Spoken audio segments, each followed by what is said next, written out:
हम्म Indo safety में आप सभी का स्वागत है। बीकॉम फर्स्ट ईयर के बच्चों, बिलासपुर में बिजनेस मैथमेटिक्स का क्वेश्चन आने वाले 15 अप्रैल को है और साथ ही साथ बाकी जगह इकोनॉमिक्स का है या इन्वायरमेंट का है। तो सबका अलग अलग है, तो सबके लिए अलग अलग वीडियो बनाना पड़ेगा। तो बिजनेस मैथमेटिक्स का वीडियो आज ही 11 बजे कुछ मिनट पे 11:10 को अपलोड हो जाएगी और इकोनॉमिक्स का वीडियो उसके बाद अपलोड होने वाली है, या अभी आप देख रहे हैं तो अपलोड हो चुकी होगी। तो एक वीडियो अपलोड हो चुकी है, ये वीडियो भी अपलोड है।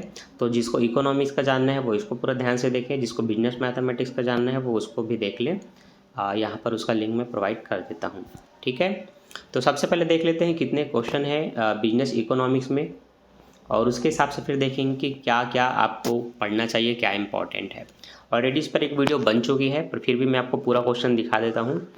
आप देखेंगे पहला जब आपका क्वेश्चन है इकाई 1 से, वहाँ पर अच्छा इसमें इकाई में केवल बताया कि अर्थशास्त्र की परिभाषा, प्राकृतिक क्षेत्र, व्यष्टि, समष्टि, सब आपको इसमें पढ़ना है बोल करके, ठीक है। चलिए क्वेश्चन में आते हैं। तो विषय सूची के बाद अब क्वेश्चन है आपका, व्यावसायिक अर्थशास्त्र की परिभाषा दीजिए और प्रमुख विशेषता को बताइए। 2019 20 21 में इसको पूछा है और ये सब इसमें बताया है कि बिलासपुर ने इसको लगातार पूछा है। तो जो बच्चे बिलासपुर यूनिवर्सिटी के लिए इंपॉर्टेंट क्वेश्चन पूछते हैं ना, तो बिलासपुर के बच्चों के लिए पहला क्वेश्चन अत्यंत इम्पॉर्टेंट है, ठीक है। ये इसको पढ़ के रख लो। बस्तर ने इसको 19 में पूछा है, उसके बाद 20 में भी पूछा है। हाँ, तो बस्तर भी इसको पूछ सकती है, ठीक है। बस्तर के भी बच्चे इसको पढ़ ले, वो भी इस क्वेश्चन को पूछ सकती है, ठीक है। साथ ही साथ दुर्ग के बच्चे भी इसको पढ़ सकते हैं। और रायपुर यूनिवर्सिटी क्या करती है, हर साल एक अलग क्वेश्चन ट्राई करती है, तो इसको नहीं पूछा है तो आप पूछ सकते हैं, पढ़ लेना आप भी, ठीक। सूक्ष्म अर्थशास्त्र तथा व्यापक अर्थशास्त्र में अंतर स्पष्ट कीजिए। तो रविशंकर यूनिवर्सिटी ने इसको पूछा है, तो हाँ ये उसको दोबारा रिपीट कर सकते हैं 2023 में, लगभग तीसरे साल में। तो हाँ आपको ये पढ़ लेना है। दुर्ग ने 22 में इससे रिपीट किया है, तो चांस बहुत कम है, कई बार डबल क्वेश्चन पूछ सकती है यूनिवर्सिटी, तो चांस कम है पर आप पढ़ सकते हैं। अब बिलासपुर ने इसको पूछा है तो हो सकता है इसको फिर से पूछ ले, क्योंकि वो भी रिपीट करती है कुछ क्वेश्चन है, तो ये आपको देख लेना है, ठीक है। क्वेश्चन नंबर 3, आगमन एवं निगमन प्रणाली से आप क्या समझते हैं। रीति के संबंध में वाद विवाद का सही हल। इस क्वेश्चन को तो अभी तक किसी ने पूछा नहीं है, तो आप लोग भी मत पढ़ो, आगे बढ़ो। आर्थिक प्रणाली से आप क्या समझते हैं, या आपका क्या आशा है। बिलासपुर ने 18 में पूछा है, दुर्ग ने 21 में पूछा है, सरगुजा ने 19 में पूछा है। मतलब सभी यूनिवर्सिटी देख सकते हैं इस क्वेश्चन को टच की है। बिलासपुर ने, दुर्ग ने, सरगुजा ने, रविशंकर ने, बस्तर ने, है ना, सभी ने पूछा है। तो ऐसे क्वेश्चन जिसको सभी ने पूछ लिया है एक एक बार अलग अलग सन में, 18, 19, 17 में, तो लेटेस्ट में अगर अभी किसी ने नहीं पूछा है तो पूछ सकती है, सभी यूनिवर्सिटी पूछ सकती है। तो 2023 के लिए अगर कोई इंपॉर्टेंट दिख रहा है तो अगला ये इंपॉर्टेंट है, जिसको सभी यूनिवर्सिटी पूछ सकती है। कीमत यंत्र का कार्यविधि। कीमत यंत्र से आप क्या समझते हैं, ये इंपॉर्टेंट क्वेश्चन रहा है, जिसको हर साल कोई ना कोई यूनिवर्सिटी पूछती है, खास करके बिलासपुर तो नहीं छोड़ती। 20 में पूछा है, 20 में मैंने एग्जाम दिलाया था, तो 20 में देखो ये क्वेश्चन आया था। उसके बाद जस्ट 21 में भी आया था, तो मैंने बताया ना कुछ क्वेश्चन रिपीट करते हैं, तो ये देखो रिपीट कर दिया है। 18 में पूछा था रविशंकर ने, 19 में भी पूछ दिया है, तो वो भी इस क्वेश्चन को रिपीट कर रहे हैं। तो देख सकते हो कि मैं बताया था ये क्वेश्चन है इंपॉर्टेंट, यूनिवर्सिटी पूछ रही है, तो रविशंकर भी इसको पूछ सकती है, तो इसको भी पढ़ करके जाना, छोड़ना मत। और बिलासपुर तो भी पढ़ना ही है भाई, क्योंकि 20-21 में पूछा है। बस्तर को भी पढ़ना चाहिए, सरगुजा को भी, दुर्ग ने नहीं पूछा है तो दीर्घ को भी पढ़ लेना चाहिए। तो ये कीमत यंत्र है, क्वेश्चन नंबर 6 मत छोड़ना, बहुत इंपॉर्टेंट है, पढ़ लेना। उपयोगिता क्या है, इसको पूछा है रविशंकर ने, तो इसके नीचे में जो एक और उपयोगिता का क्रमबद्ध विचार है ना, इसको पूछ सकते हैं आपकी पंडित रविशंकर यूनिवर्सिटी। लेकिन ऊपर जो बताया है उतना भी सफिशिएंट है, इधर अब नहीं देखोगे तब भी चलेगा।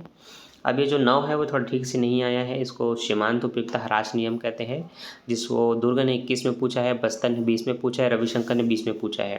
तो इनको भी आप देख सकते हैं, लेकिन चांस कम है, ठीक। इस तरह से आपकी जो इम्पोर्टेंट क्वेश्चन की प्रक्रिया थी वो पूरी समाप्त होती है। ये जो सम सीमांत है, इसको रायपुर ने पूछा है 20 और 21 और 22 दोनों में। अब तीसरे साल का तो मुझे उम्मीद नहीं लगता कि फिर से इसको पूछें, वरना आपका जलवा हो जाएगा। हाँ, दुर्ग पूछ सकती है, क्योंकि अगर इसने 2 बार रिपीट किया तो ये भी कर सकते हैं। तो कुछ चीज़ों को हम जो छोड़ के आगे बढ़ते हैं ना, पिछले साल पूछ चुकी है उनको किसी किसी को पूछ देती है। तो एक बार ऐसे कुछ कुछ क्वेश्चन को देख लेना, ठीक है।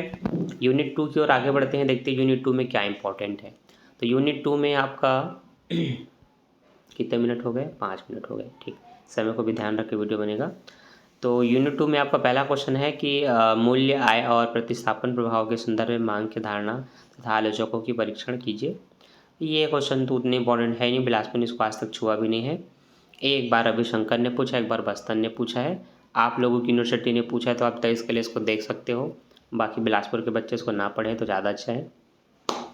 उसके नीचे मांग के नियम। मांग का नियम एक इंपॉर्टेंट क्वेश्चन है, ये एक अवधारणा पर चलती है, इंपॉर्टेंट भी है इस चैप्टर के लिए। इसको देखो बिलासपुर ने 22 में पूछा है, और भी पूछा होगा, इसमें ज़्यादा साल का नहीं दिया है, बीते 10-15 सालों का दिया रहता है तो आपको पता चलता।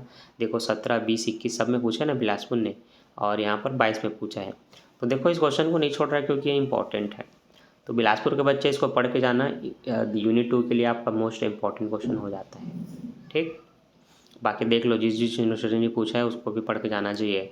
रविशंकर ने भी 20 और 22 में पूछा है, तो 23 में भी पूछ सकता है, पढ़ लो भैया, यूनिट 2 के लिए इंपॉर्टेंट है। अब है मांग की लोच। मांग की लोच इंपॉर्टेंट है।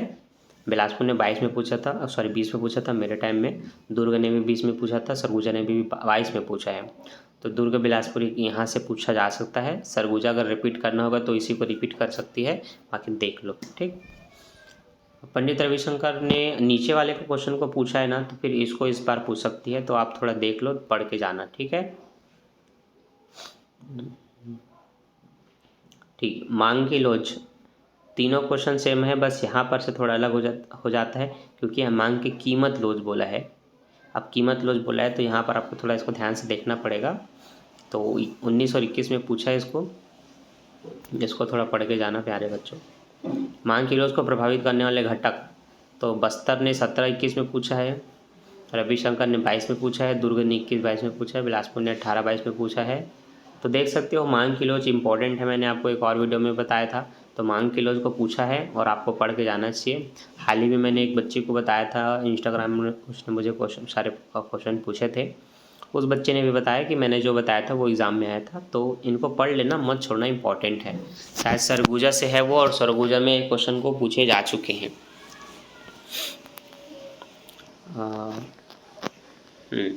यूनिट 3 में उत्पादन से क्या अभिप्राय है, क्या आशय है। बिलासपुर दुर्ग ने 22 में पूछा था, सरगुजा ने भी 22 में पूछा था, और रविशंकर ने 23 में 21 में पूछा है ना। तो रविशंकर पूछ सकती है, बाकी लोगों का क्वेश्चन मार्क है क्योंकि रिपीटेड हर आप क्वेश्चन को थोड़ी करेंगे। ऊपर में हमने लगभग 2 से ज़्यादा क्वेश्चन देखे जो रिपीट करने का चांस है। इधर से भी कर सकते हैं, बस थोड़ा सा देख के पढ़ के समझ जाना, पर मोस्ट इंपॉर्टेंट नहीं कहूँगा। हाँ, नीचे वाला हो सकता है मोस्ट इंपॉर्टेंट क्योंकि इनको उससे पहले पूछा था, उसके बाद नहीं पूछा है। तो ये IMP है, इनमें से क्वेश्चन आ सकता है आपके एग्ज़ाम में। उत्पादन फलन से आप क्या समझते हैं, और यही इसका इंपॉर्टेंट क्वेश्चन है। उसके बाद उत्पत्ति ह्रास नियम का क्वेश्चन इंपॉर्टेंट है। उत्पत्ति ह्रास का नियम आपको भी सभी यूनिवर्सिटी को पढ़ करके जाना है क्योंकि सभी की यूनिवर्सिटी पूछ रही है, दुर्ग, बिलासपुर, सरगुजा, रविशंकर, है ना। तो इसको पढ़ के चले जाना, और जिनका हो चुका है वो मत ध्यान दो, अपना दूसरे विषय का देख लो। पर जिनका एग्ज़ाम हुआ नहीं है, अभी बाकी है इसका, वो बिल्कुल देखो ध्यान से। समुत्पादक वक्र से यहाँ से ये पूछता है, भले आपको लेटेस्ट में या 2 साल पहले पूछा हो चाहे ना पूछा हो, पर इम्पॉर्टेंट है। तो देखो 18 में बस्तर ने, 22 में रविशंकर यूनिवर्सिटी ने, 21 में फिर से बस्तर ने, रविशंकर ने फिर से 17 में पूछा था। तो ये है इम्पॉर्टेंट, इसको पढ़ के जाना, ठीक है। देख लो, फिर है पैमाने का प्रतिफल। पैमाने का प्रतिफल ये मोस्ट इंपॉर्टेंट है, मैं आपको पहले बताया हूँ, और ये बहुत ही पढ़ने में सरल है, जो इजीली आपको याद हो जाता है। मैंने भी इसको याद किया था, मेरे टाइम में आया भी था, और ये बहुत अच्छा क्वेश्चन है, आपको पढ़ के जाना है, ठीक है। आगे बढ़ते हैं। अरे हाँ यार, मैं 20 में नहीं दिलाया हूँ फर्स्ट ईयर का, ये मैं गलत सोच रहा था। मैंने तो 18 में दिलाया है। हाँ, मैंने फाइनल को 20 में दिलाया है, मैं उसके बेस पे बता रहा था। ठीक ठीक ठीक, 18 में जो क्वेश्चन आया ना वो मैंने दिलाया है, ठीक है। आगे बढ़ते हैं यूनिट 4 की ओर। यूनिट 4 में आपका बाजार की परिभाषा और विभिन्न प्रकार के बाज़ारों के वर्णन कीजिए, ये इंपॉर्टेंट है। बिलासपुर ने 21 में 22 में पूछा है, रविशंकर ने भी 18, 19, 20, 21 में पूछा है। पढ़ लो इंपॉर्टेंट है। पूर्ण प्रतियोगिता से आप क्या समझते हैं ये बिल्कुल पढ़ो। पूर्ण प्रतियोगिता, काल्पनिक, अल्पकालिक, दीर्घकालीन बाजार एकाधिकार, ये पढ़ो, ये सब पढ़ो, यही इम्पोर्टेंट है। ठीक है, इसमें पूरा यही इम्पोर्टेंट है।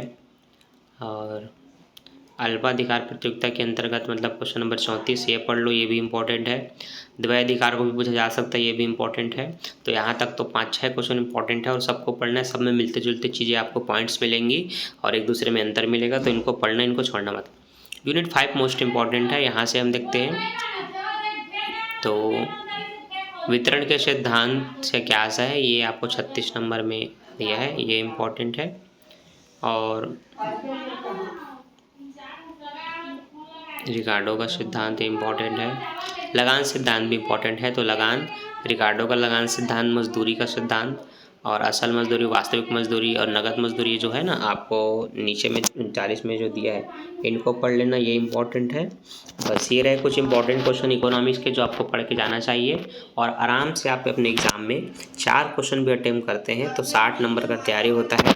अब डिपेंड करता है कैसा लिखा, उस पर कितना नंबर मिलेगा। ठीक है, तो अभी के लिए थैंक्स, मिलते हैं नेक्स्ट वीडियो में। अभी के लिए bye, thanks for watching. Video को लाइक कर देना और शेयर कर देना। Bye bye.